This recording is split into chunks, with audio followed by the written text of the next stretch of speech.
રેખાખંડ કયું છે AB બરાબર એમાંથી આપણે લંબ દ્વિભાજક એટલે ખબર ને ભાગ પાડે તેને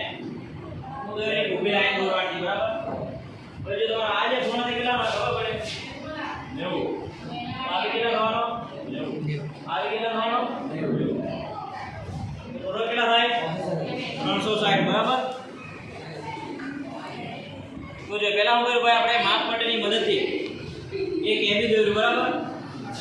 AB થી અડધાથી વધારે આપણે અહીંયા માપ લીધું બરાબર આજે માપ લીધું વાસને અડધાથી વધારે માપ લઈ એનું કર્યું આપણે ચાપ દોર્યા બરાબર તો એમાં દર્શાવવા જે આપણે એને કેન્દ્ર રાખી હું કર્યું આપણે એને કેન્દ્ર એક પર પેલું મૂક્યું હું મૂક્યું પરિકર અને એક ચાપ માર્યો બરાબર ત્યાર બાદ આપણે કર્યું પાછું B ને કેન્દ્ર રાખી બરાબર એક પોઈન્ટ મૂક્યો ને ચાપ માર્યો હવે આ જે ચાપ માર્યું તે આ ચાપ એકબીજા જેની કે છેદે બરાબર એ જગ્યાએ આપણે શું કરીએ ઊભી લાઈન ડ્રો કરી દીધી બરાબર અને ઉપરના ભાગને આપણે શું નામ આપ્યું AB બરાબર તો અહીંયા આપણે નામ આપ્યું C ને અહીંયાથી આપણે નામ આપ્યું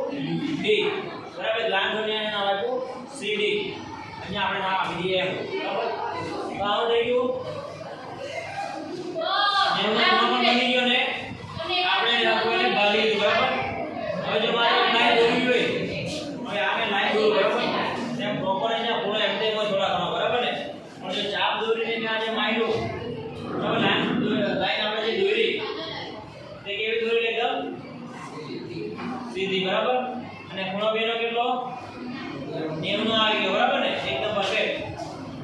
એટલે જો તમારે આવી રીતે 90 નો ખૂણો બનાવવો હોય તો તમે આવી રીતે બનાવી શકો બરાબર વગર ગેળાય એના વગર તમારી પાસે માપકોણ નહીં હોય બરાબર ખૂણા માપવાની હોય